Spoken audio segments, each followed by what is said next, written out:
asistir a nuestro programa de tertulias ADA. Hoy seguimos con la tertulia sobre arte y tecnología de María Isabel Martínez Morera. Ella es graduada en la Historia del Arte por la Universidad de La Habana, Cuba. Ha realizado estudios de posgrado y maestría en el campo de arte y la filosofía de las universidades de La Habana y la Universidad Central de Las Villas, Cuba. Como becaria del programa que auspicia la Agencia Española de Cooperación Internacional, el Ministerio de Cultura de España y la Universidad Complutense de Madrid para los profesionales latinoamericanos, cursó una especialidad en arte virreinal en Madrid, España. Ha ejercido docencia en la Universidad APEC en diferentes periodos académicos por más de 30 años y por más de 30 años en la Universidad Autónoma de Santo Domingo. Ha trabajado para importantes instituciones culturales como el Centro Cultural Eduardo León Jiménez en Santiago y ha publicado textos didácticos sobre las artes visuales para acompañar distintos proyectos expositivos. Ha ejercido la crítica de arte, la curaduría y actualmente se dedica a tiempo completo a la investigación y a la crítica en el campo de las artes. Y es miembro fundadora de nuestra Asociación Dominicana de Historiadores de Arte. Así que vamos a escuchar la tertulia de ella.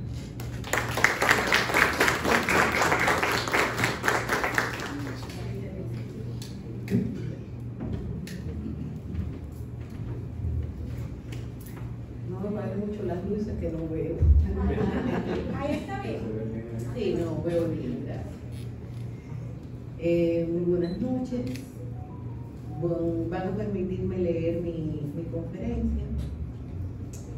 Quiero agradecer al Centro Cultural Banreservas en la persona de su director Mijail Peralta y al equipo que le acompaña la oportunidad de facilitarnos este espacio para conversar sobre un tema que hemos llamado The Border, Arte y Tecnología. Agradecer también a los directivos de la ADA y a los miembros también de la ADA, Asociación Dominicana de Historiadores del Arte, y al público presente. Mi reflexión estará centrada en algunos modelos en los que interactúan el arte y la tecnología, lo que muchos consideran un verdadero tsunami que ha arrastrado consigo todo un sistema de ideas y creencias de forma vertiginosa y que hasta la fecha ha generado mucho más preguntas que respuestas, sobre todo en cuanto a sus consecuencias respecto a algunos criterios relacionados con el arte, como el propio concepto de creatividad, originalidad e inspiración.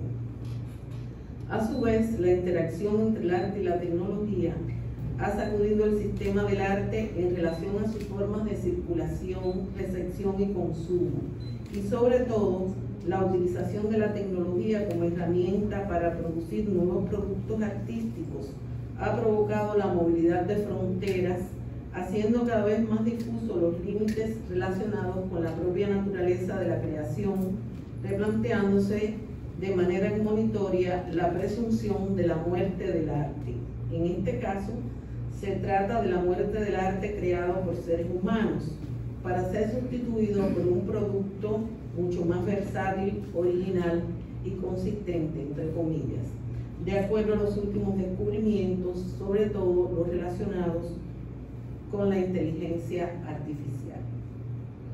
En primera instancia, intentaremos abordar algunos de los efectos de la utilización de la tecnología, de la información y la comunicación, y cómo estos podrían afectar esencialmente el concepto de arte a partir de su inmersión en los espacios donde predomina el intercambio de la información y la interactividad. También nos acercaremos a algunos procesos derivados de la aplicación de la inteligencia artificial a la producción de obras de arte. Es bueno aclarar que la interacción entre el arte y la tecnología ha existido desde siempre, pero de igual manera ha existido la preocupación respecto a la forma de manifestarse esta relación y el temor sobre sus efectos y consecuencias no necesariamente positivos. Lo que en cierto sentido tiene su explicación en primera instancia por el rechazo a lo nuevo, lo desconocido o lo revolucionario. Esto no es un fenómeno novedoso para la humanidad. En un artículo publicado por Umberto Eco en Italia en el año 1991, en el periódico La Nación, con el título ¿Por qué los libros prolongan la vida?, el reconocido intelectual se refiere a la preocupación prevaleciente en esos momentos sobre el porvenir de la inteligencia humana, frente a las nuevas máquinas que se aprestan a sustituir nuestra memoria, mientras cita un pasaje de Fedro platónico en el que el faraón pregunta al dios Thoth, inventor de la escritura, si este diabólico dispositivo no hará al hombre incapaz de recordar y por lo tanto de pensar. Nicholas Carr, reconocido escritor norteamericano, publicó un libro en el Reino Unido en el año 2010, cuyo título se ha traducido al español como ¿Qué está haciendo Internet con nuestras mentes?, donde analiza con mayor profundidad un planteamiento recogido en un artículo anterior que tituló ¿Está haciéndonos Google estúpidos? En el libro, nominado al premio Pulitzer en la categoría de no ficción, el autor indaga en los efectos que el uso de la tecnología de la información tiene en nuestra inteligencia y en la cultura, argumentando que el Internet puede tener efectos perjudiciales en el pensamiento que dañen la capacidad de concentración y contemplación, y concluye que esto provoca un déficit en la capacidad de almacenamiento de hechos en la memoria y en el procesamiento de la información. Los dos escritores citados nos permiten observar que este tipo de temor no solo ha existido desde hace mucho tiempo, sino que su manifestación apunta a los efectos que puedan tener en el intelecto humano, en la forma de almacenar el conocimiento, en la forma de pensar y de comunicar las ideas. Es decir, que ambos autores coinciden en ese aspecto. En estos tiempos, por supuesto, nadie pensaría en el peligro del lápiz o del pincel, como tampoco nadie cuestionaría la validez e importancia que tuvo el uso de la cámara oscura para lograr ese realismo tan admirado en los pintores renacentistas. Son determinantes en el desarrollo de nuestra producción simbólica los diálogos y las interacciones que se han producido entre el arte y la tecnología. Baste citar esa gran época que fue el Renacimiento. En definitiva, hoy nos conta que esas relaciones simbióticas han tenido impactos productivos trascendentales para la humanidad. Los procesos de interacción entre el arte y la tecnología abarcan todas las disciplinas artísticas: la música, el teatro, la danza, las artes visuales, incluyendo las prácticas artísticas contemporáneas. La aparición de algunas manifestaciones como la fotografía y el cine ha estado intrínsecamente vinculada a la tecnología desde su nacimiento y en su desarrollo. La llegada del arte digital o media art ha supuesto un nuevo paradigma que plantea algunos hitos en el campo de la creación. Las tecnologías de la información y comunicación han mostrado su poderosa capacidad de introducirse en nuestra sociedad y el arte no ha sido un ente ajeno a esta realidad. El net art, el arte del ciberespacio en general, como algunas manifestaciones en particular, como la producción NFT tan nombrada en los últimos tiempos, por solo citar algunos ejemplos, han llegado para remover y reacomodar muchas ideas preestablecidas con relación al concepto mismo de arte y sus mecanismos de circulación y percepción. Desde luego, la asimilación de tecnologías muy avanzadas ha posibilitado que muchos creadores se involucren en desafíos en cuanto al dominio de las herramientas tecnológicas para poder desarrollar proyectos muy novedosos a partir de la simbiosis antes mencionada. Estas nuevas producciones pueden englobarse dentro de una clasificación muy general en arte vectorial. Vamos a ver si funciona. Sí. Perdón. Arte vectorial. Bueno, aquí estamos viendo una obra que pertenece precisamente a esa categoría de arte vectorial, que es una modalidad que se basa en figuras, puntos y líneas, llamados gráficos vectoriales. Estos facilitan la manipulación de formas y figuras sin que se dañe la calidad de la imagen. Esa obra es una obra realizada por un artista muy joven, Anthony Tristán, estudiante de un centro de educación visual que existe en Barcelona, un centro muy importante relacionado con todos estos desarrollos tecnológicos. Y vemos que siendo apenas un estudiante de término muy joven, domina una técnica bastante avanzada dentro de lo que se conoce con el nombre de arte vectorial, y el producto en definitiva es un producto de una buena factura estética. También tenemos el llamado arte generativo como otra variante importante.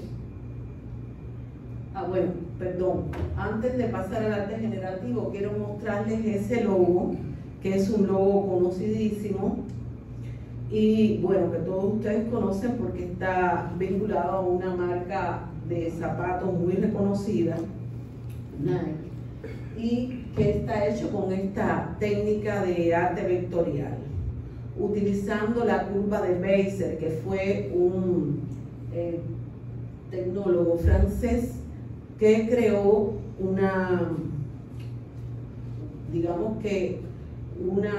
algoritmo matemático para trabajar las curvas, ¿no? Y esto ha sido también aplicado al arte, llevado a la publicidad, etcétera, etcétera, como un recurso técnico muy importante para manipular formas y figuras. Entonces, bueno, también tenemos el llamado arte generativo. Esta es una obra que para muchos los que conocemos la historia del arte realmente nos rememora algunos momentos muy específicos del arte, sobre todo el arte óptico, el arte geométrico, el arte que tuvo un impacto muy importante, sobre todo en el periodo de las vanguardias. Este arte generativo de la húngara Vera Molnár es una obra que se produce a partir de emplear programas informáticos, aunque en este caso los parámetros son establecidos por el propio artista. Esta artista es muy importante, es húngara pero radica en Francia y tiene una serie muy interesante utilizando toda una secuencia de elementos que en algunos casos son interactivos. La obra se puede tocar y el público puede modificar el producto, que siempre va a tener esas características de secuencia de imágenes geométricas.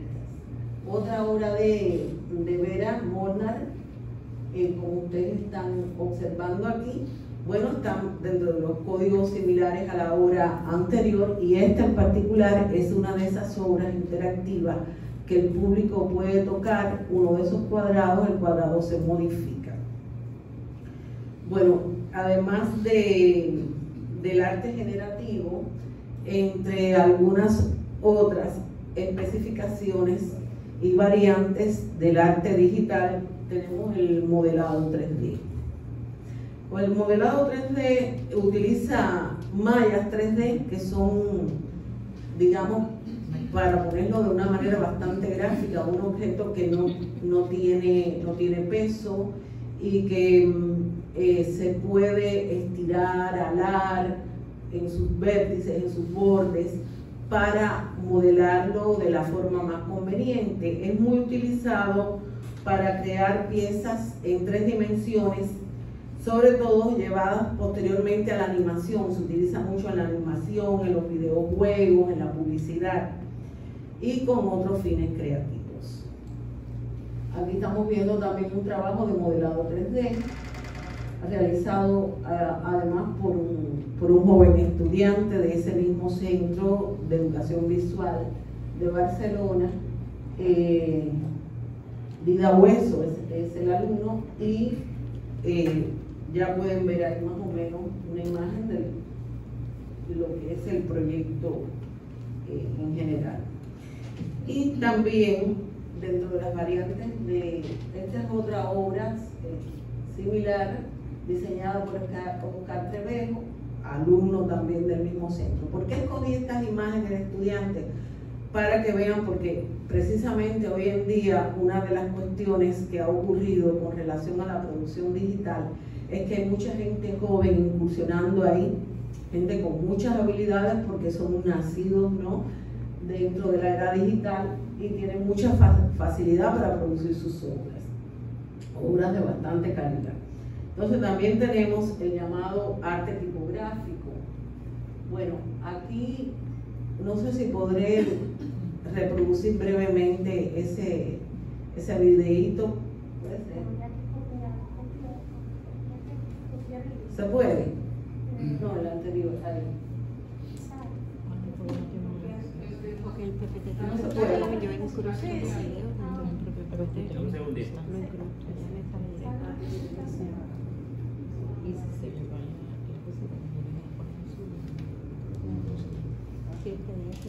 Este es un trabajo también hecho con modelado 3D, pero con animación. Y ustedes estarán familiarizados con eso, sobre todo si tienen muchachos jóvenes en la casa, porque se utiliza mucho en como les dije, en los videojuegos.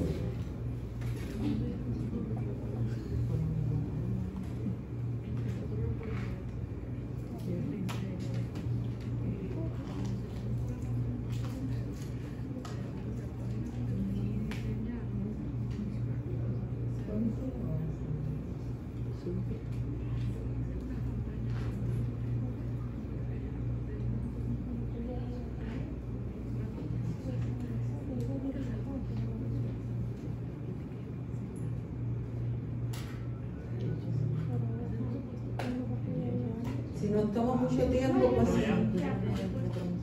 es muy breve. Dale hacia abajo. No, dale hacia abajo.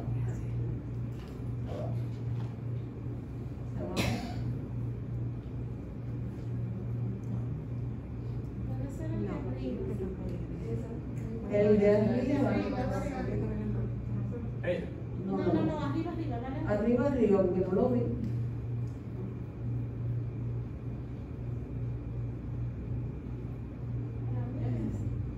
No. Ahí sí, ahí sí. Ese mismo. Con eso mismo.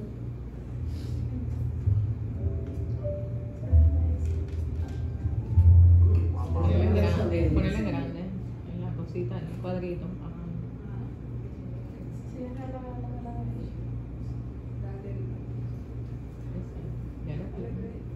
Tiene que ser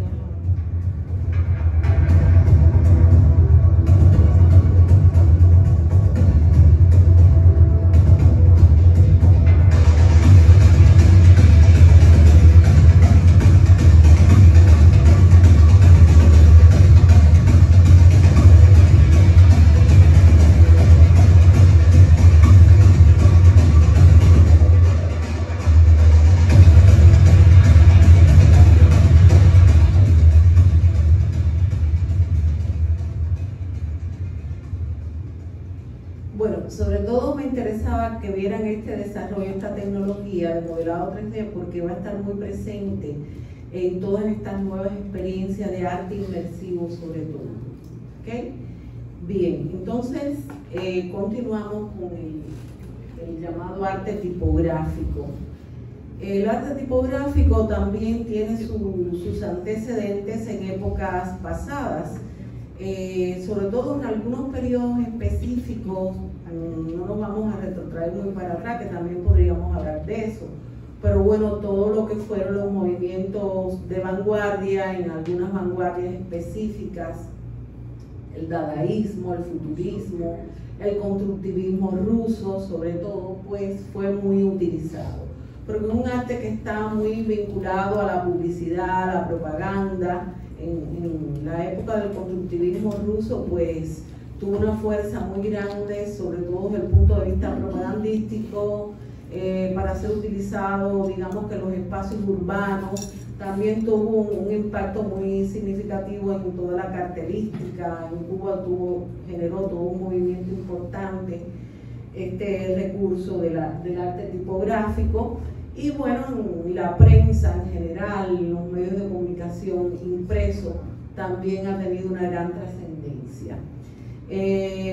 Aquí hay que tomar en cuenta que esta es una obra un retrato de Sarah King. Es una artista inglesa, joven, que ha experimentado muchísimo con el recurso del arte tipográfico. Ha producido obras muy interesantes en ese sentido, sobre todo retratos. Ella lo utiliza mucho en el retrato. Hay que distinguir el hecho de que si bien el arte tipográfico puede recurrir a la caligrafía como tal es un recurso que es, digamos, el arte de escribir bien, de escribir bonito.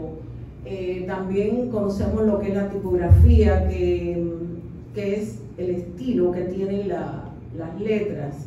En internet tenemos acceso a distintos tipos de tipografía.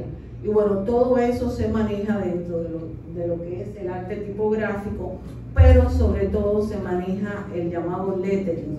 El lettering es algo más. El lettering supone el dibujar la letra, darle forma artística a la letra. Y la mayoría de los artistas digitales muchas veces lo que hacen es combinar toda una serie de técnicas, los que trabajan el arte tipográfico, suelen dibujar a veces a mano las letras, la tipografía, perdón, la letra, y después mediante otros programas, otros software como Photoshop, etcétera, pues crean efectos específicos sobre la obra, como es el caso de esta artista Sarah King.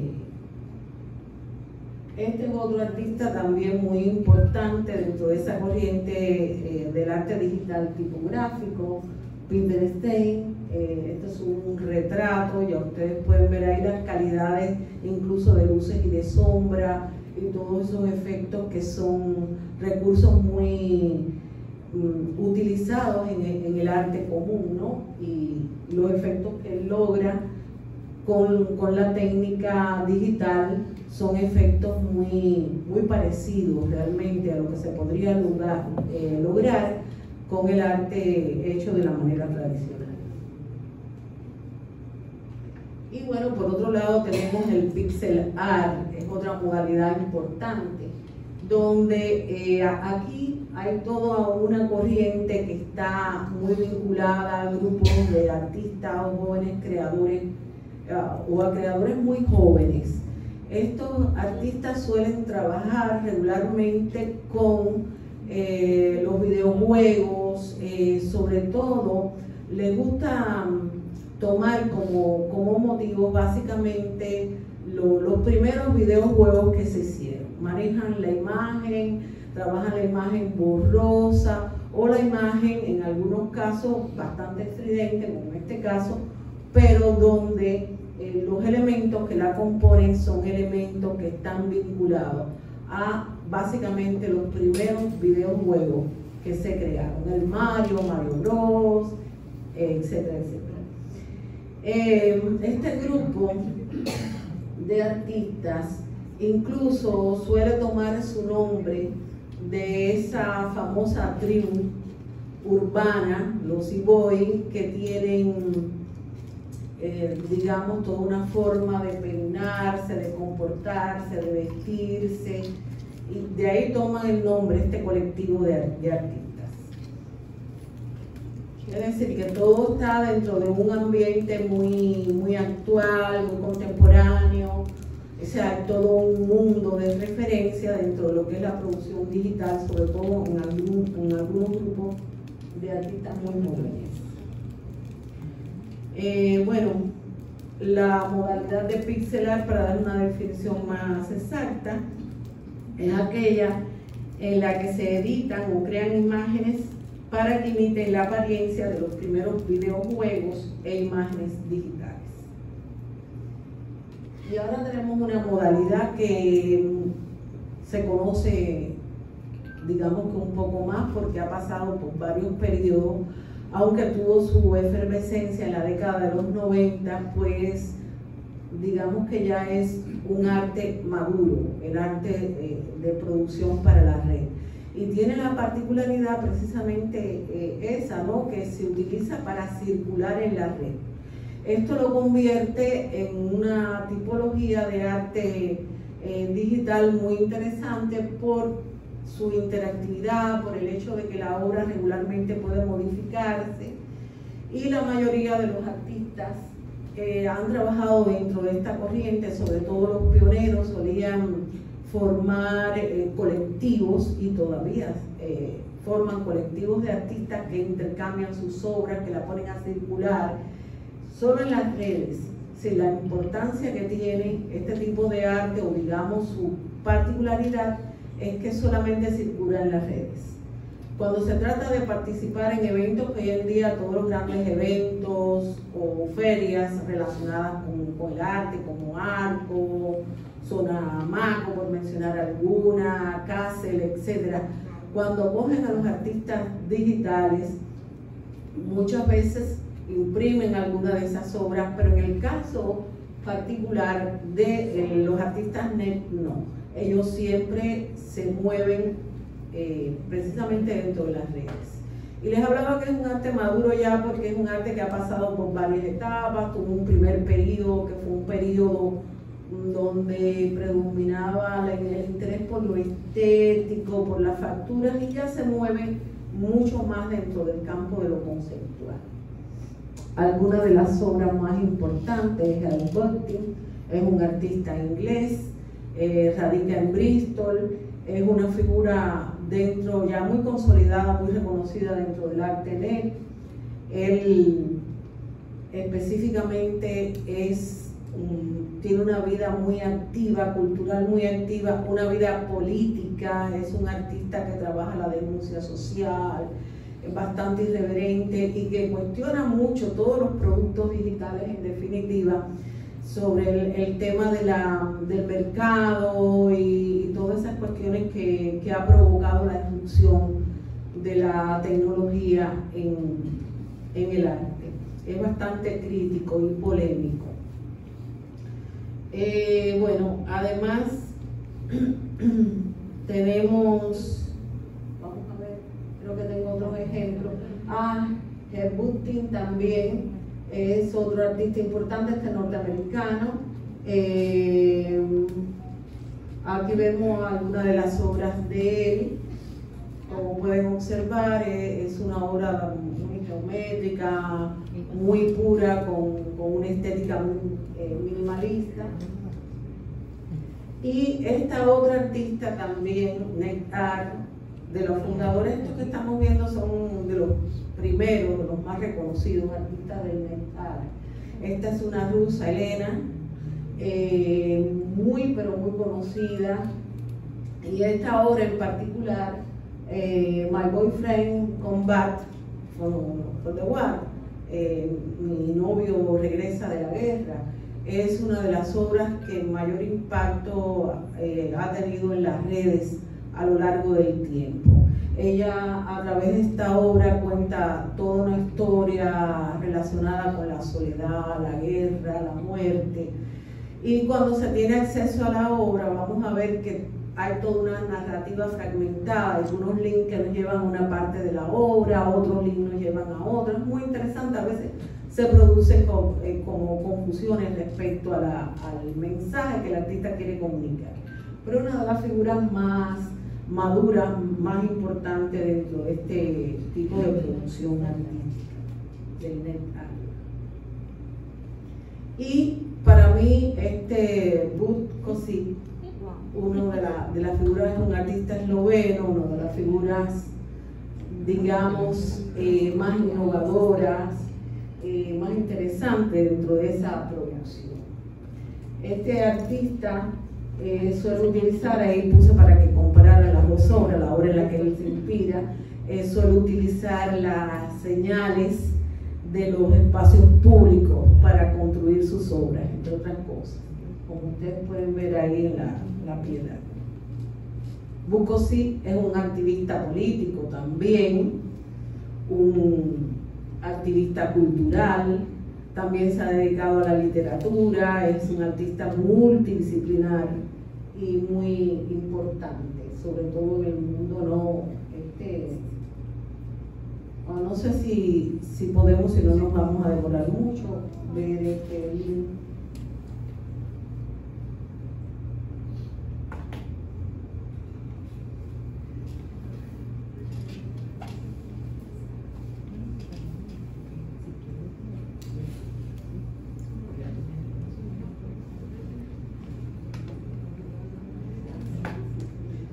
Esta es una obra de él que está basada en la película Psicosis de Hitchcock.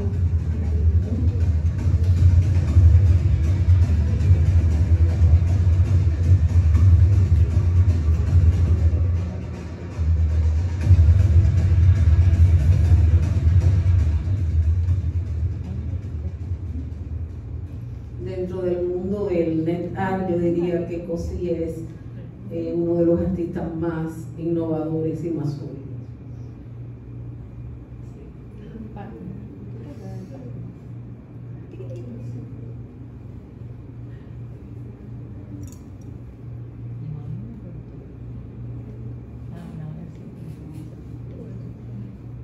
Hay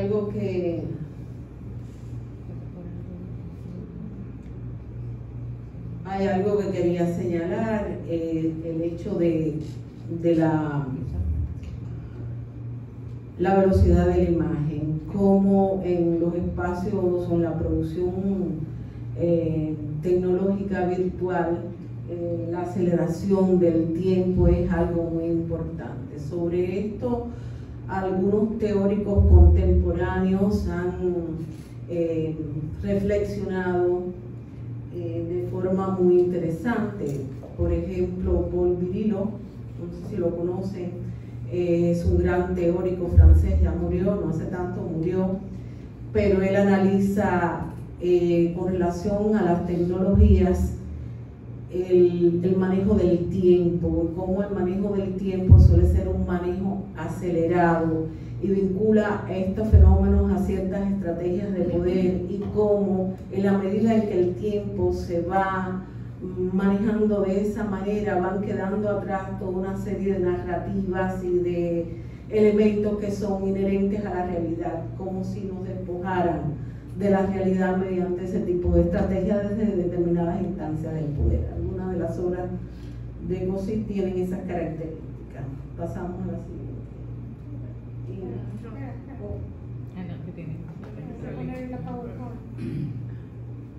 Tiene que poner.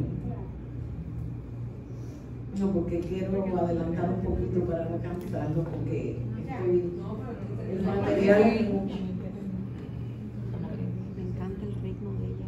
Bueno, entonces esta es una obra ya de un artista net art un poco más joven, Matthew Henson. Es una obra que está en estos momentos en un museo de arte digital, Hello Museum de arte digital, porque también es importante destacar eso, y se han creado museos, galerías, sitios para la exhibición de este producto en particular. Entonces él tomó algunas referencias del arte del siglo XVIII para realizar esta obra. Entonces, bueno, tenemos también la escultura digital. La escultura digital, los artistas muestran sus piezas, en este caso, por medio de realidad virtual, o las materializan mediante impresora 3D para crear y mostrar sus obras al público, utilizando software muy particulares como el software Maya, 3D, Studio Max o Sprite, que es uno de los más utilizados. Bueno, muchas veces después también esas obras son llevadas a los videojuegos, a la animación. También se utiliza mucho en la arquitectura y el diseño industrial, todo lo que tiene que ver con la escultura digital. y es muy interesante porque los programas más utilizados para realizar escultura digital son programas que permiten trabajar como si uno estuviera manejando el material con sus propias manos. Incluso esos programas facilitan una serie de herramientas para alar, estirar, comprimir, adicionar, como si estoy trabajando con barro, estoy adicionando barro a la obra o quitándole barro a la obra. Bueno, y ahora vamos a hablar un poquito de otro fenómeno mucho más complejo, que es la llamada realidad aumentada, y que ha permeado también de manera muy significativa el mundo del arte. Aquí ya estamos hablando de tecnologías de un paso un poquito más arriba, y cuando hablamos de realidad aumentada, estamos hablando de combinar una imagen en un espacio real con un objeto virtual. Regularmente, bueno, a través de dispositivos creados para eso, cascos, lentes y otros dispositivos. El empleo de esta tecnología se remonta al año 1901. Fíjense, este dato, yo lo leí así, se lo voy a leer a ustedes, para después hacerle un comentario importante.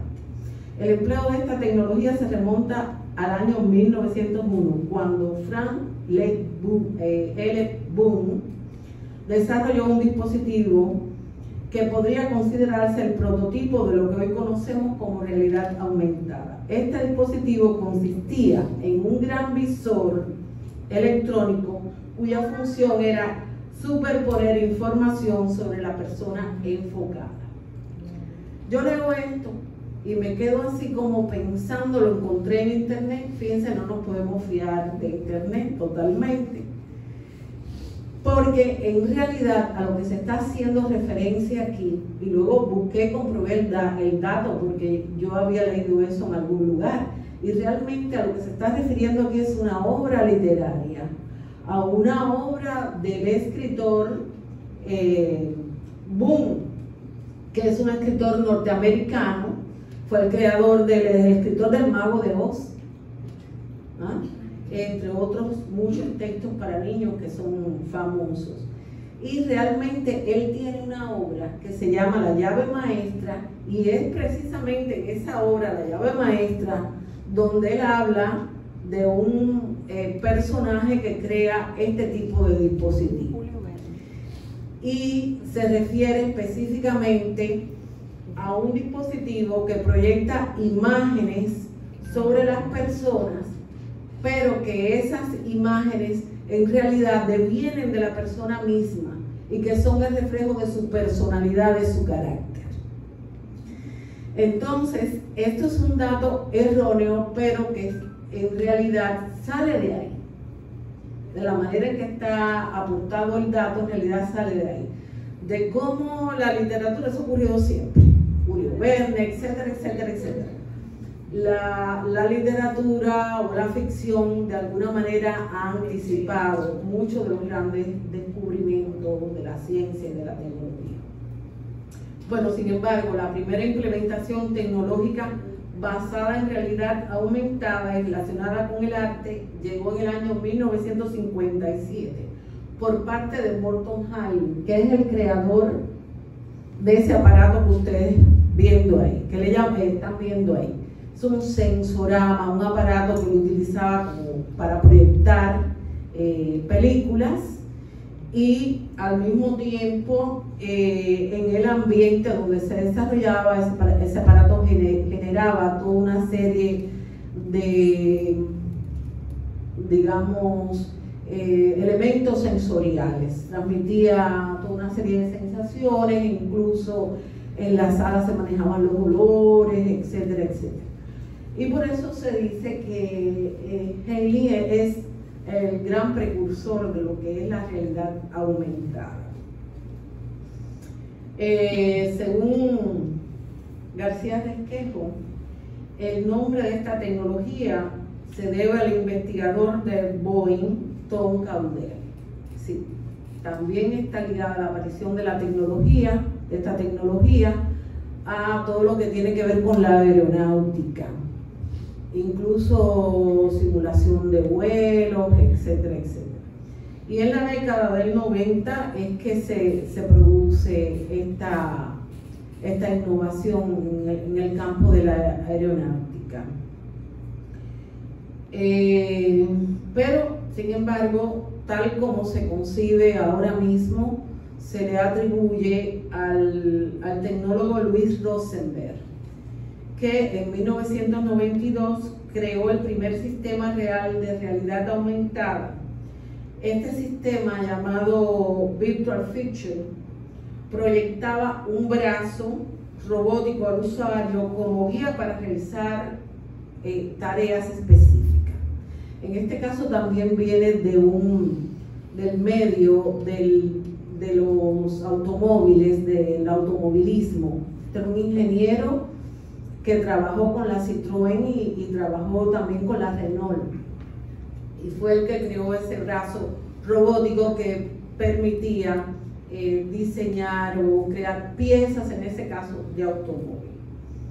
Investigadores de la Universidad de Columbia y de la Universidad de Harvard también hicieron un aporte significativo a la tecnología de la realidad aumentada. Hay que tomar en cuenta que estos grandes desarrollos ya son tecnologías regularmente convergentes, es decir, que son el resultado de varios momentos de desarrollo de investigaciones y de innovaciones.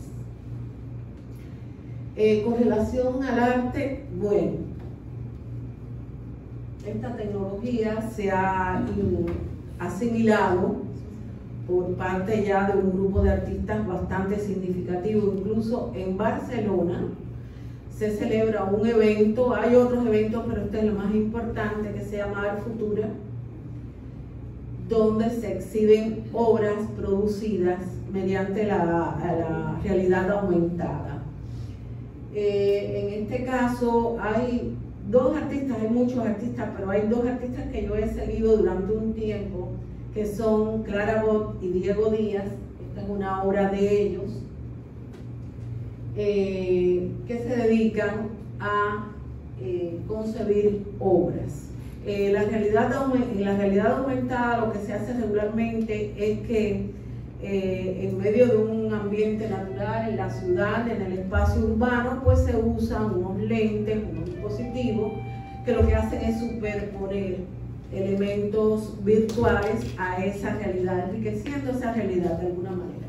Esta obra en particular es una obra que ellos realizaron en la ciudad de Barcelona y después la realizaron en otras ciudades, en Japón, en varias ciudades, en Tokio, en varias ciudades de Europa, incluso de Asia.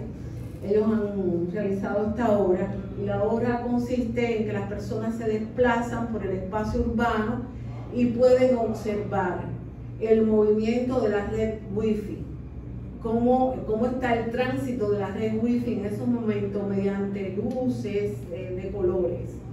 Bien, entonces ellos tienen también otras obras muy interesantes, incluso obras donde han trabajado para los niños, con los niños, manejando el tema de la interacción social de los niños, desde espacios cerrados, espacios abiertos, utilizando la tecnología de la realidad aumentada. David Torres García, investigador y profesor de la Universidad de Granada, afirma algo que nos podría parecer un poco contradictorio. Dice: esta era también ha supuesto un paso más en el acercamiento del arte a la realidad, ya que ha pasado de las imágenes de 2 dimensiones proporcionadas por el cine y la fotografía al espacio tridimensional a través de la realidad virtual y su capacidad de generar entornos 3D, que han sido la apuesta más importante de los artistas del siglo XXI. Y de aquí pasamos a otro fenómeno. Bueno, esta es otra obra de Jeffrey Chow. Este artista es irlandés. También lo he seguido durante hace un tiempo, lo he estado siguiendo. Este artista irlandés crea también obras mediante la tecnología de realidad aumentada. Esa obra que están viendo ahí se ve mediante ese dispositivo electrónico, un espacio real, una sala, donde él coloca una peana real y con ese dispositivo uno puede ver un becerro. La obra se llama El Becerro de Oro. Entonces uno se mueve alrededor de la pieza con el dispositivo como una escultura y puede observarla en el ambiente real. Bueno, vamos ahora a los NFT. Y yo creo que todos ustedes habrán oído hablar de este famoso NFT. Los primeros días, 5.000, cada día los primeros 5.000 días. Es un NFT realizado por un artista norteamericano, su nombre artístico se llama Mike Winkelmann, pero su nombre artístico es Beeple. Este NFT lo vendió la casa de subasta Christie por $69.3 millones. Hasta él mismo se asustó cuando vio aquí. El arte digital NFT es aquella obra digital que se adjunta con un NFT, token no fungible. ¿Qué significa eso? El token no fungible es un archivo digital que se coloca en la red blockchain, la misma tecnología con que se hace la criptomoneda, por eso también se llama arte encriptado. Y realmente lo interesante que tiene este fenómeno NFT, independientemente del impacto del mercado, la especulación, cómo se han metido las grandes casas de subasta en este fenómeno y cómo esto ha impactado prácticamente todo el mundo del arte. Lo interesante que tiene es que el artista sigue de alguna manera, sigue en posesión de la obra. Aunque lo venda, lo que vende es ese archivo digital que está en la red blockchain, regularmente Ethereum, y el artista puede seguir obteniendo ganancias cada vez que el NFT se venda. Además, ese archivo va registrando que está en la red pública blockchain. Ese archivo sigue ahí registrando todos los digamos los dueños del archivo. La venta del archivo se puede producir y se va registrando todo lo que tiene que ver con ese proceso de circulación de la obra desde el punto de vista del mercado. La posesión del archivo, que no es, la imagen puede seguir en las redes, la imagen se sigue viendo, sigue estando al acceso de todo el mundo, y lo que poseo es ese archivo encriptado. Tienen estos archivos encriptados o token, tienen determinadas propiedades, determinadas características, tienen una huella digital, tienen un código que los identifica, tienen toda una serie de elementos que lo hacen único. Es como tener un certificado de propiedad de algo que está colocado ahí en esa página, en esa red blockchain. Aquí tengo unas noticas de aquella obra digital que se adjunta con un NFT, token no fungible, para asegurar su autenticidad y que luego se pone a la venta en un mercado de criptomonedas. Estas obras representan la propiedad de activos digitales que se pueden vender con toda seguridad al tiempo que se mantienen de libre acceso para el público en general. Sí, lo que le acababa de decir. Vamos a ver algunas otras obras NFT de las más conocidas. Esta es otra obra de Beeple. Él se ha hecho junto con Pat, otro artista anónimo. NFT son los más famosos. Por el récord de venta que tienen, por el tipo de producción que tienen. Esta es una obra que se llama Human One. Es una obra que tiene movimiento, está hecho con un programa de movimiento, software que le toca movimiento, y Vamos a ver. ¿Podemos verla aquí un momentito, por favor? Es una figura de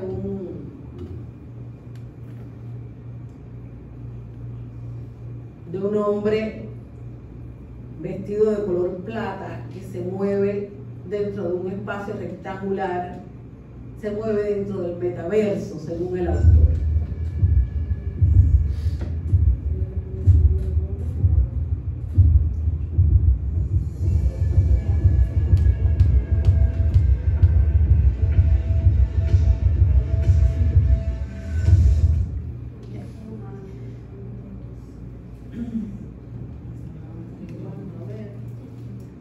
¿Ya puedo dar? Bueno, Viper trabaja con este tipo de personajes, son sus personajes favoritos, sus NFT, ¿no? Ahí ustedes pueden ver toda una gama de personalidades, entre los que destacan el anterior presidente de los Estados Unidos, Trump, también el presidente de la Corea del Sur, ¿verdad? Del norte, perdón, Kim Jong, ¿cómo es? El mismo. Eso mismo. Sí, porque antes era Kim Jong-il, Kim Il-sung, después Kim Jong-il y ahora este otro. Entonces, entonces toda una serie de personajes de los animados, de las series, etc. Esos son los personajes preferidos con los que suele trabajar Viper. Y bueno, aquí tenemos el famoso Pat, que es un artista anónimo, nunca ha querido decir quién es, junto con Viper, son los dos más famosos. Esa obra tiene de interesante, emerge, esa obra tiene de interesante el hecho de que él muy vivo, porque indiscutiblemente es artista, pero también es tremendo comerciante, él la vendió, la fragmentó y la vendió por fragmentos. En una noche, con Christie, fue la subasta, con Christie, vendió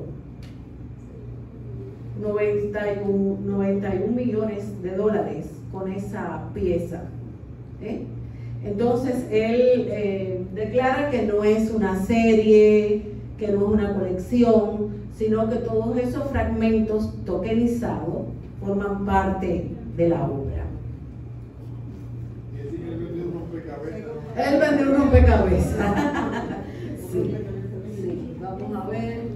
Esto es un fragmento de la obra, ¿ves? De las que se vendieron. Y bueno, esta es otra artista bastante conocida también, Emma Stern. Es una artista norteamericana de Brooklyn. Y su obra es muy interesante porque ella trabaja con el tema de la cosificación de la imagen de la mujer, los estereotipos. Ella plantea que en el mundo virtual se han creado una serie de estereotipos, es cierto, que están vinculados a este tipo de imagen donde se erotiza a la mujer. De ella. Este es otro joven, también Victor Langlois, que su nombre artístico es Fiugosio. Este es un artista trans y él, a través de su obra, pues nos cuenta un poco su vida, sus frustraciones, sus experiencias. Muy jovencito, apenas si tiene como unos 18 años ahora mismo. Y también ha acumulado con sus NFT que han tenido muy buena recepción. Algunas de sus obras se han vendido en 20 millones y ya tiene todo un patrimonio producto de la venta de NFT. Esta obra también es de él. Sus series están relacionadas con su propia vida. Y este es un colectivo de artistas, el colectivo Breakfast.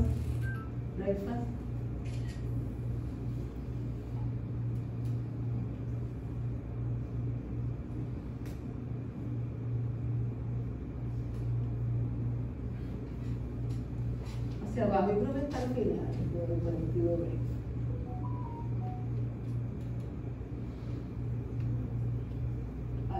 No, la de abajo. Esa. Ellos crean obras interactivas también, el público las puede tocar y eso genera una modificación dentro del aula. Trabajan mucho esta obra en particular con el tema del medio ambiente.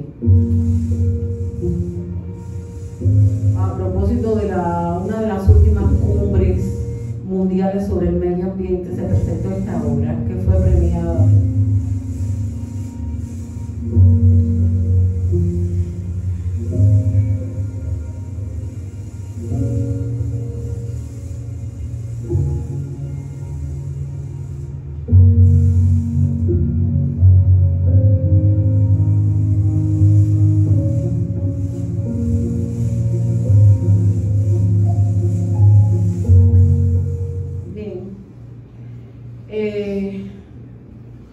Con relación al fenómeno NFT, que digamos es lo que más ha impactado todo el tema del mercado del arte en particular, en una revista de aquí del Centro Cultural Banreserva, la edición anterior, publiqué un artículo sobre los NFT y en esos momentos pues me refería al aspecto especulativo de este tipo de producción artística digital. Y efectivamente hablaba de la posibilidad de una burbuja. Y aunque esa burbuja no ha estallado, sí, en los últimos tiempos los precios, etcétera, del mercado NFT ya no son tan sustanciosos como habíamos visto. Aquí en este artículo comentaba lo siguiente, y perdonen la modestia de citarme.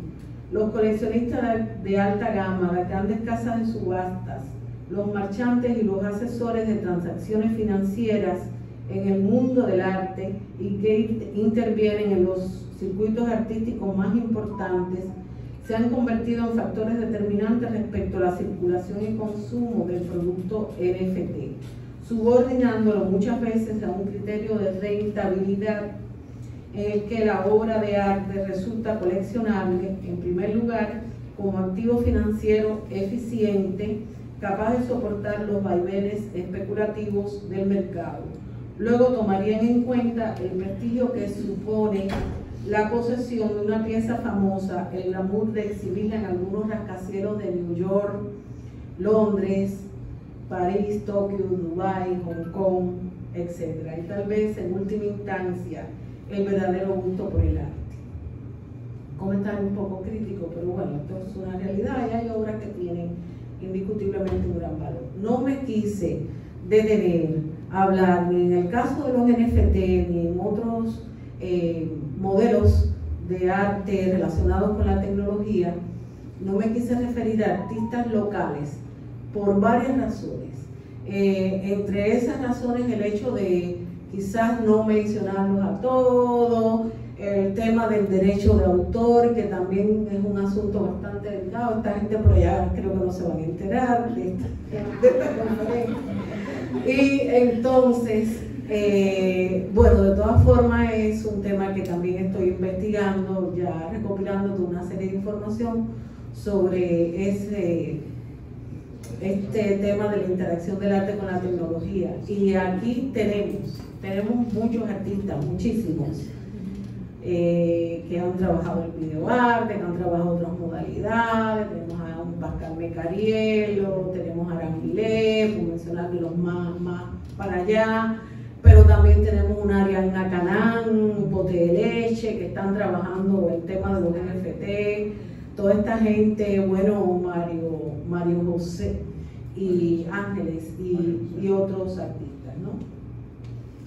En el sitio Expansión Fuera de Serie, Víctor Rodríguez publicó un artículo bajo el título ¿Qué es un NFT y por qué cuesta 57 millones de euros? A propósito de la venta récord de la obra de Víctor, que ya vimos ahí.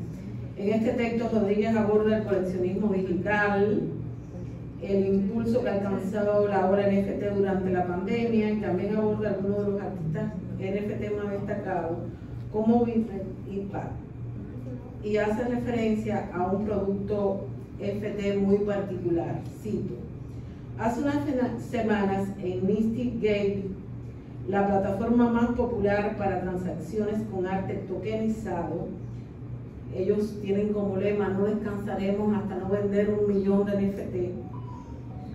Se vendió por $688.888, que son unos 575.000 euros. El primer NFT, de una obra de arte creada por un robot. Se trata de Sofía. Vamos a ver si vemos Sofía. Ajá, ahí está Sofía creando su primera obra de arte, ayudada por un artista, por un empresario y por un programador.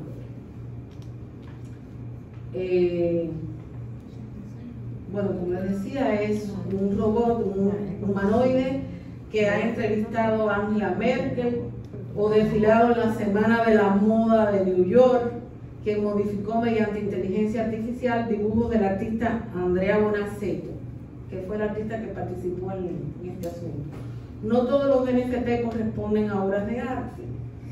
Bueno, ya esto es otra cosa, pero un GIF, una publicidad relacionada con el deporte, etcétera, etcétera.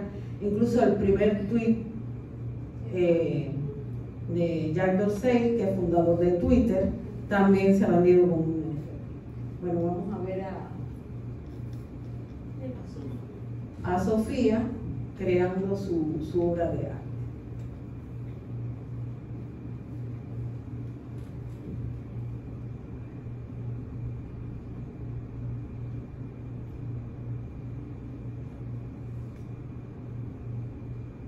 Dale hacia abajo, por favor.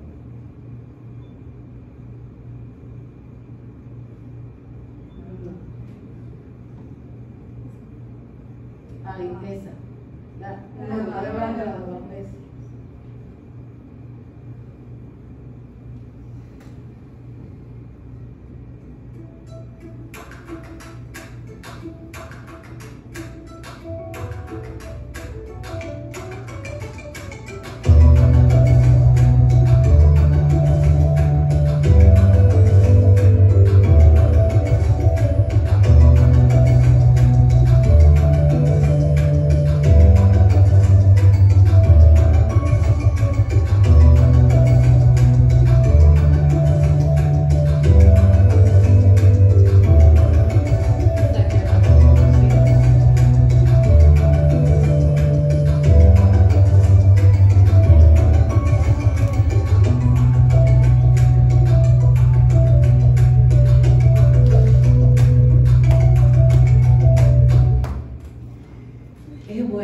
Fíjense lo complejo de este mundo.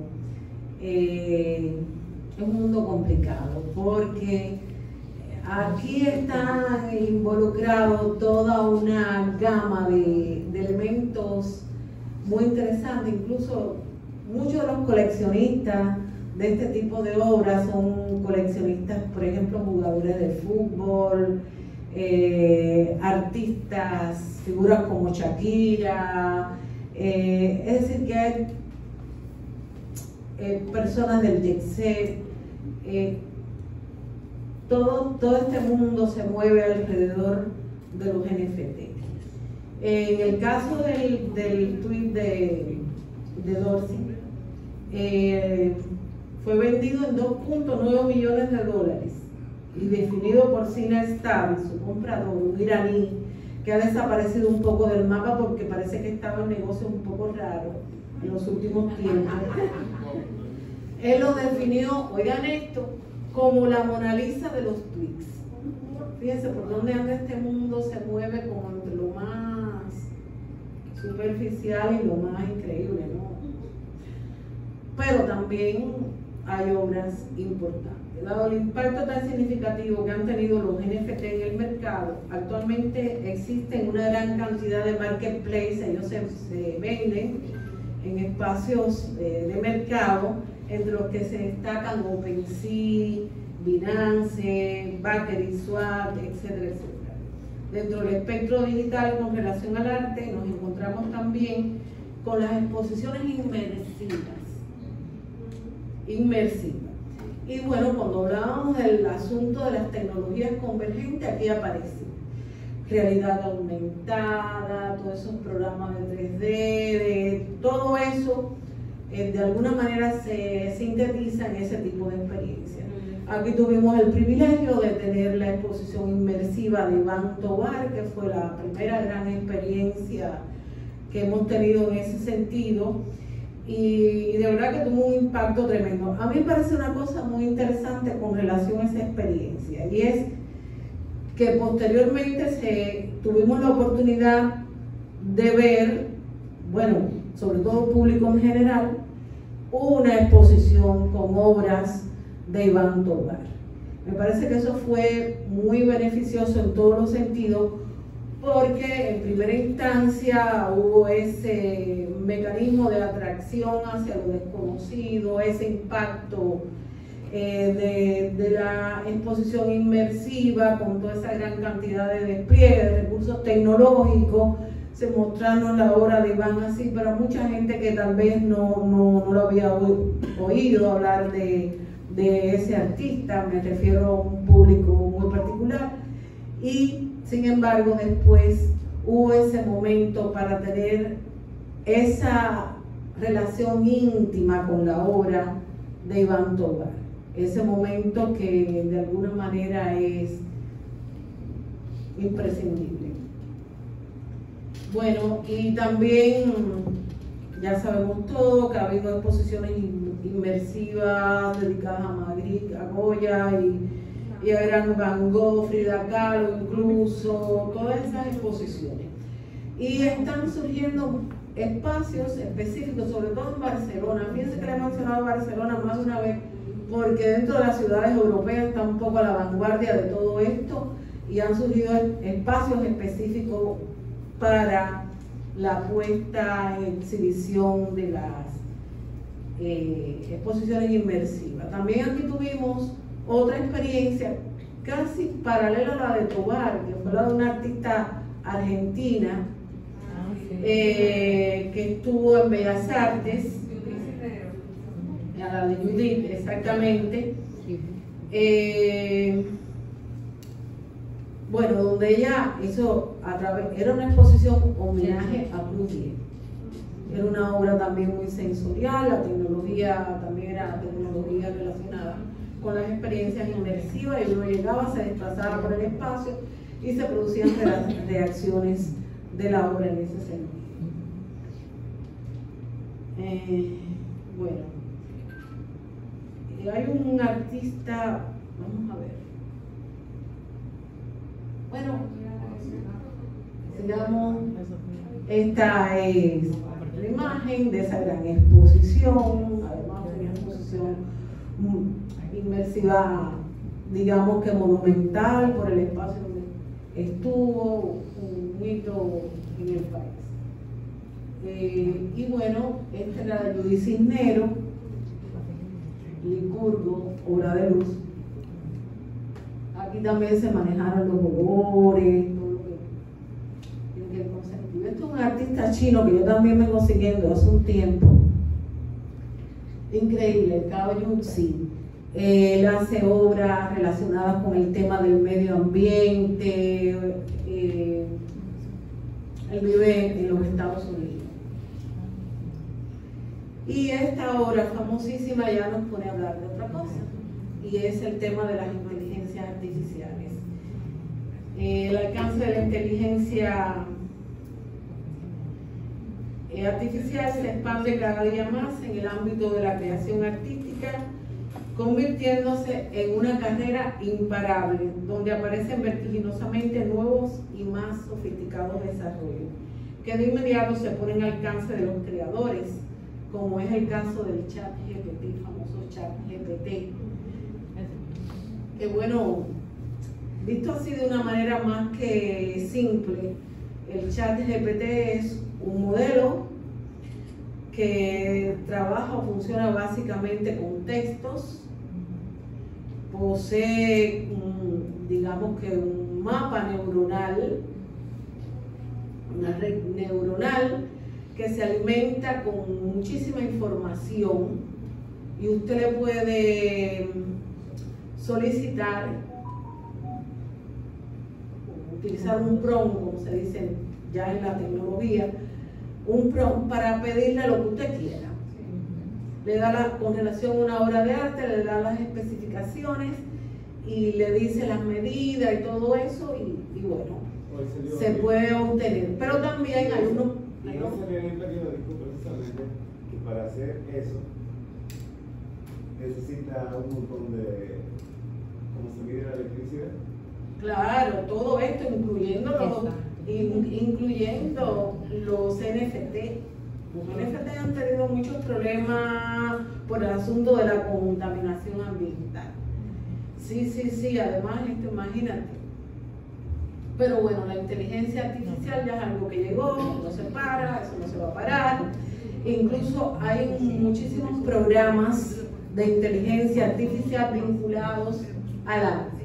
Esta obra también hizo su escándalo. Es una obra de un joven artista norteamericano, Jason Allen, se llama Teatro de Ópera Espacial, y está hecha con un software que se llama Midjourney, que es uno de los más avanzados y utilizados.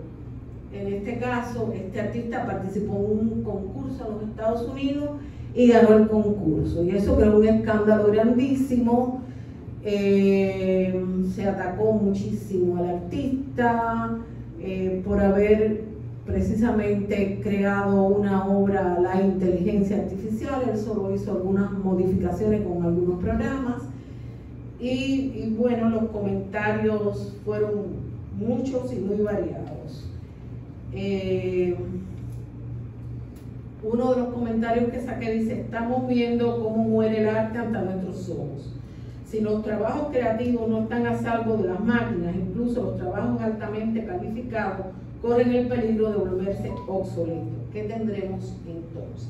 Se pregunta este usuario de las redes a propósito de esta obra en particular. Como ustedes pueden ver, es una obra que tiene una mezcla, ¿no?, de estilos también muy interesante, un poco de gótico, un estilo un poco futurista también mezclado con otros estilos artísticos, en fin. Él se defendió, el creador se defendió diciendo que él había hecho de conocimiento al jurado que había sido realizada la obra con este programa Midjourney. Sin embargo, parece ser que los jurados no sabían que era eso y premiaron la obra. Pero sí también pasó con una obra de fotografía. También. Él rechazó el premio. Ese artista sí, pero este no, él dijo que él lo iba a disfrutar. Exacto. Incluso disculpen, en tema de derecho de autor, hay un debate ahora. Exacto. Sobre quién crea la obra. Claro, si es el autor o es el que inventó la tecnología, quién fue. Exacto. Y algunas creaciones, yo creo que ahora vamos a ver una que aparece el crédito del programa, como tal, del software. Muy bien. Dentro del rico y complejo fenómeno al que hemos pretendido acercarnos, no existen límites. Más bien, todos los límites se han ido cruzando. De ahí que las opiniones sobre el impacto de las tecnologías estén divididas entre visiones optimistas, conciliadoras, distópicas y algunas en extremo apocalípticas. Para estas últimas, el mundo que conocemos relacionado con el arte se derrumba frente a nuestros ojos, sometido a la dictadura de las máquinas, al imperio del mercado y debido también a su desconexión con la realidad. Muchas de estas posturas en última instancia están sustentadas en la idea de que las capacidades creativas humanas están condenadas a desaparecer. Desde luego, como ha ocurrido siempre, las reflexiones más radicales también han ido generando ideas y estrategias de resistencia. Cito: dado que la hiperrealidad ha sido irrevocablemente colonizada por los intereses del mercado, el artista debe apostar por un contrapeso de hiperemocionalidad, hiperconceptualización e hipertrascendencia en cada una de sus obras. En otras palabras, hoy más que nunca tiene que apuntar a la emoción para poder sacudir ya no los sentidos, sino el criterio y la capacidad de conectar con otras realidades del espectador. Esta cita está tomada de un blog de un colectivo de artistas jóvenes de México. El blog se llama Luz Viajera y me pareció muy atinado ese comentario. En el artículo Meditación sobre el misterio del arte en la era de la furia técnica, Juan Astorga, arquitecto y especialista en software, se apoya en una cita muy reveladora del filósofo Martin Heidegger, contenida en su texto La pregunta por la técnica. Si el arte, en medio del extremo peligro, le está otorgada esta suprema posibilidad de su esencia, es algo que nadie es capaz de saber. Pero podemos sorprendernos ¿de qué? De la otra posibilidad, de que en todas partes se instale la furia de la técnica hasta que un día, a través de todo lo técnico, la esencia de la técnica esencia en el acaecimiento propio de la verdad. Muchas gracias.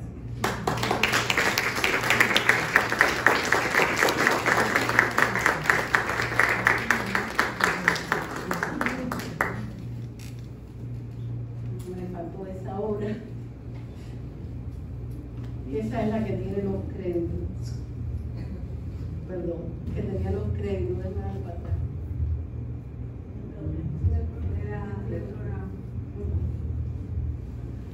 Bueno, ya el Museo de Arte Moderno de Nueva York está coleccionando obras hechas con el programa ChatGPT y otros programas. En fin, esto es un fenómeno que está andando y no se va a parar. Perdón del abuso del tiempo, pero es complicado. A ver, Daniela. Yo tengo una pregunta. Daniela a veces no es experta en tecnología. Yo tengo una preguntita. Por ejemplo, con todo eso de criptomonedas y todo eso, siempre hay un detalle. Que cuando la persona fallece, sí, vamos a decir, su financiero, su familia, lo que sea, no tiene acceso. Se queda eso ahí como bloqueado porque nadie puede tener acceso a tu cripto, a tu wallet o lo que sea. Entonces, con el arte NFT pasa igual. No pasa igual. Porque realmente el arte sigue circulando. Tú lo que tienes es la propiedad. Pero el certificado, si bueno, la fallece. Bueno, todavía, fíjate, todo esto está removiendo todo lo que existe con relación. Bueno, es interesante tu pregunta, porque todo esto ha ido a remover también todo lo que tiene que ver con ese aspecto legal, ¿no? De la propiedad de la obra, y se está revisando precisamente porque es algo que ha roto con todo. Ha roto incluso hasta en términos del sistema del arte, con el papel que han jugado determinados actores, los intermediarios, los galeristas. Hay una ruptura ahí grandísima, incluso hasta con los curadores, hasta cierto punto. Entonces, sí, Daniela, en eso todavía hay que trabajar. Realmente, pero la obra va a seguir circulando. Exacto. Entonces es lo que tenía la duda, porque por ejemplo, cuando es una obra física es diferente, lleva otro proceso, que igual lo lleva, y lo de cuidar todo el tema del derecho de autor y todo eso. Entonces ya con el NFT es más delicado y es más complicado, porque todo el mundo tiene acceso. Pero sí. si tú falleces o lo que sea que te pase y tú no puedes acceder a tu información, entonces el artista, vamos a decir, sí sabe que la obra es de tú, pero sus herederos, ¿cómo pueden obtener ese derecho que su familia adquirió? Todo eso se está revisando actualmente.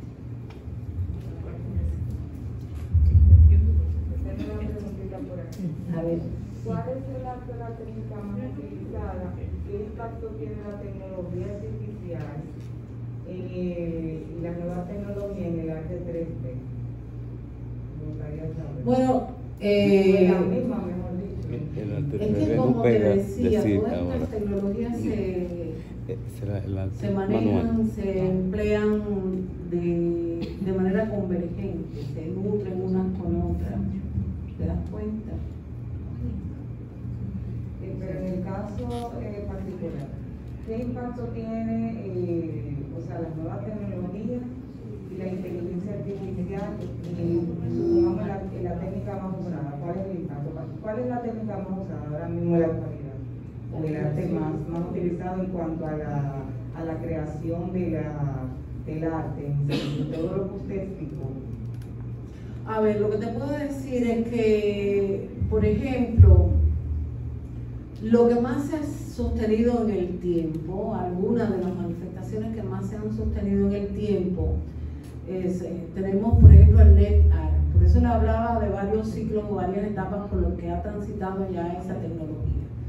Y bueno, el fenómeno NFT es un fenómeno relativamente nuevo, pero el impacto que ha tenido ha sido abrumador si tú lo comparas con otros productos. Pero a su vez el NFT tiene una diversidad enorme de resultados, de tecnologías.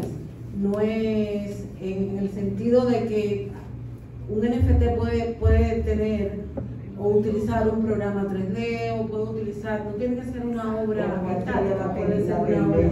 La tendencia usualmente, la interrumpo un poquito, pero ¿cuál sería la tendencia en cuanto ahora mismo en cuanto al arte? La tendencia no necesariamente cuál la más usada, sino la tendencia que usan los artistas o los creadores. ¿Cuál es la tendencia que está ahora mismo en la actualidad? No creo que exista una tendencia específica con relación a esa pregunta que tú me estás haciendo. Lo que sí existe es un involucramiento muy grande en las tecnologías y por supuesto uno de los retos más grandes creo que tiene que ver con el uso de la inteligencia artificial. En términos no de lo que eso representa, ¿no? Que posiblemente digamos en un futuro se pueda pensar, por eso les decía que alguno de las premoniciones que se han hecho es sobre la muerte del arte producido por seres humanos, porque si ahora mismo los trabajos que se están haciendo con inteligencia artificial son de co-creación, porque fíjate que ChatGPT, todos esos programas Midjourney, Stable Transition, todos esos programas son programas que el mismo ser humano lo alimenta. Si se tiene pensado en una tecnología que llegue un momento que piense por sí misma y actúe por sí misma dentro de las inteligencias artificiales. Todavía no se ha llegado ahí. Pero en ese caso, imagínate, ya eso es, todavía estamos ahí en el orden de la ciencia ficción, aunque todo esto va muy acelerado, muy acelerado, muy acelerado. Además, todo esto ha provocado otro fenómeno que es la guerra entre las grandes empresas tecnológicas. Google por un lado, qué sé yo, que toda esta gente está llevando a cabo una guerra tecnológica que implica el robo de cerebros.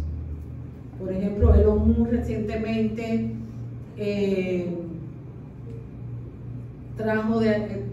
atrajo hacia Twitter una serie de técnicos que venían de OpenAI, otra empresa que es la empresa que creó el ChatGPT y que ya anda por la versión 4, GPT-4, porque eso es así, ¿verdad? Igual que los celulares. No soy oráculo. Podría decirse que las técnicas más antiguas quedarían desfasadas. Podría decirse.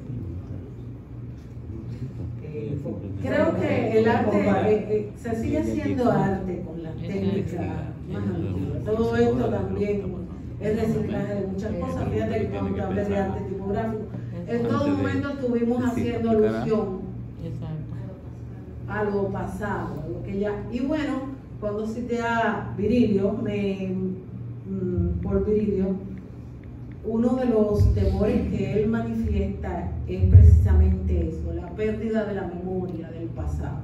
Pero ese temor se ha expresado siempre, porque también cuando cité a Humberto Eco me referí al comentario que él hace sobre la creación de la escritura. Acabo de leer también un libro interesantísimo de una escritora española, El infinito de un junco, que trata precisamente la historia del libro, y ella cuenta, es un ensayo, es interesantísimo, que ella cuenta cómo todas esas grandes tradiciones orales, con el surgimiento del alfabeto, de alguna forma se vieron cercenadas algunos elementos, algunas historias, etcétera, porque ya la escritura lo que hizo fue fijar esos conocimientos.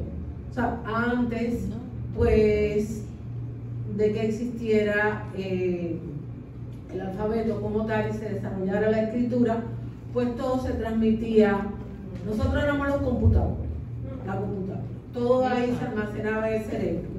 Pero cuando llega el momento en que surge la escritura, pues ya ese conocimiento se va a fijar y va a permanecer, digamos, un poco inmóvil. Mientras que un juglar del pasado, cada vez que te contaba una historia, la modificaba. Todo eso ocurría. Entonces ya cuando tú fijas ese conocimiento, esa información, esas tradiciones quedan ahí. Pero bueno, también aparecen otras cosas muy positivas. O sea que hay siempre una pérdida y una ganancia hasta el momento con todo esto que tiene que ver con la evolución de la ciencia, de la tecnología, etcétera, etcétera. Es así como lo veo. No sé si bueno, eso no es un trabajo mío, ese soy yo. Sí, no, es que tú eres un trabajo. Podemos decir que tenemos la realidad aumentada a nuestras manos. Me encanta ese nombre, realidad aumentada. Porque, por ejemplo, los niños. Piensen que yo pienso. Había un juego digital con un celular que era Pokémon. Ah, en Pokémon se me olvidó mencionárselo, sí, es de lo más famoso dentro de lo que es la realidad aumentada. Que lo tirábamos, que se ve celular y Pokémon saltando. Y también lo tenemos con el Amazon, con eBay. Por ejemplo, si vamos a comprar un zapato, un mueble, que dice, coloca tu celular en el espacio para que veas tu mueble. ¿Y Ikea, que fue la primera que comenzó con eso? Que te muestra una sala o un aposento y ahí tú ves todo lo que... Sí, claro que tenemos a la mano esto de la realidad aumentada. Ya, muy bien. Yo tengo un ejemplo acá de algo, de las cosas que pueden estar pasando. Yo creo que todo el mundo me puede oír. Yo no sé si lo puedo traducir bien en inglés, a pesar de que yo hablo inglés. Una señora se comunica conmigo por Instagram. Me dice que mi trabajo le gusta mucho, que ella vio que tengo unos trabajos y que tienen tales niveles, etcétera, etcétera. Y dice que le gustaría comprar algunas colecciones de mis piezas, pero habla de en NFT. Ni siquiera me pregunta si yo tengo disponible en ese nivel de trabajo. Y mío nunca va a tener uno, porque yo... A mí la tecnología me estriñe. Cuando yo tuve que enseñar ahora, bueno, hace poco, con dibujo y pintura, con esta cuestión del engaño del COVID, yo me enfermé muy mal, porque la tecnología y yo no somos muy amigos. A pesar de que yo puedo tener Instagram y publicar y hacer algunas cosas, no estoy reacio, pero mi biología como que no le alcanza a esa novedad. No, pero yo lo que le respondí fue a ella entonces, le responderé tan pronto pueda. Y cuanto tan pronto pueda, quiere decir que yo voy a ver a Víctor Vidal y a otras personas que están cercanas a mí, que me digan que yo puedo responderle a ella. A instruirse, claro. Un trabajo en colaboración. Exacto. No estaría mal. No, claro. Y dicho sea de paso, Maribel y él son mis colaboradores en el proyecto de muchos tutoriales ¿Cómo tú acceder a un programa Bueno, ¿quién sabe? Lo puedes encontrar, te dice paso por paso qué hacer para convertir una obra en vida. Sí, yo no me voy a cerrar. Una pregunta de un ignorante en arte a una experta. Sí, porque esa pregunta siempre ronda en mi cabeza. Cuando yo voy a un museo del arte moderno, casi siempre salgo con una frustración, porque yo no entendí qué es lo que es. Porque el arte clásico era el placer visual, ¿verdad? De lo que uno está contemplando. En el arte moderno yo creo el sentido y me identifiqué mucho con la piedad de Miguel Ángel, que yo la entiendo. Ahora, eso lo que está al lado, esto se llama arte.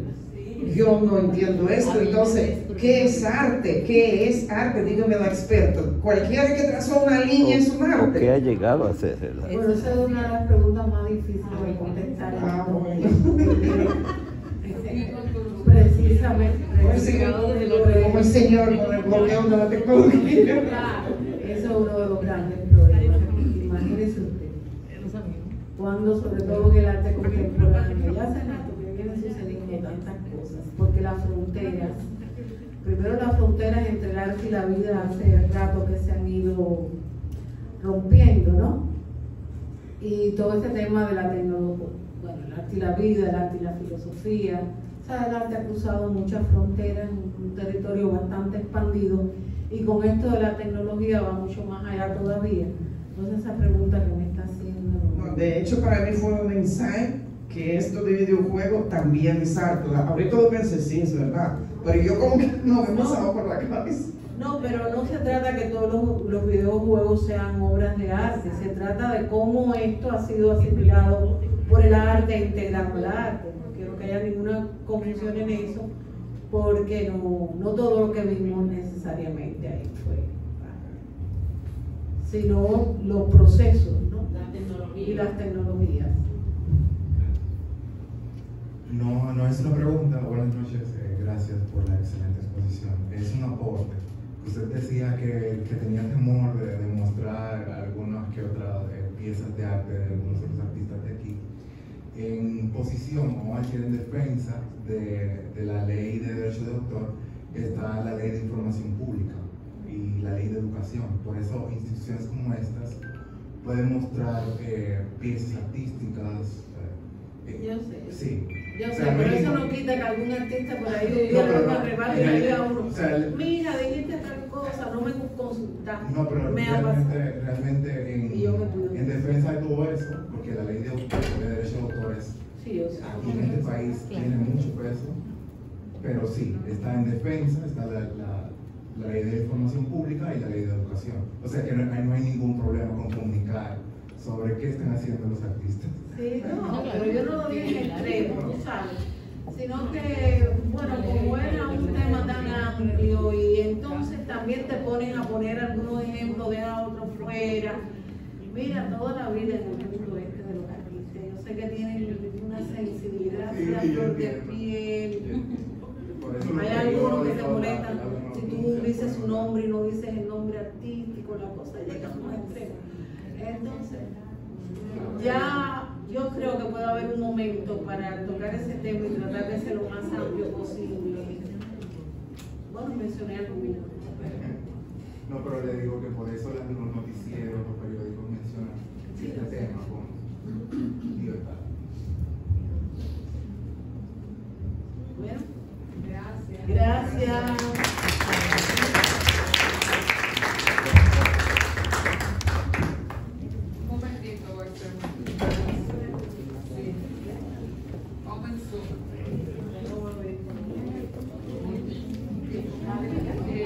Darle las gracias nuevamente por asistir a esta tertulia y avisarle que el miércoles 30 de agosto vamos a tener la próxima tertulia sobre La Habana.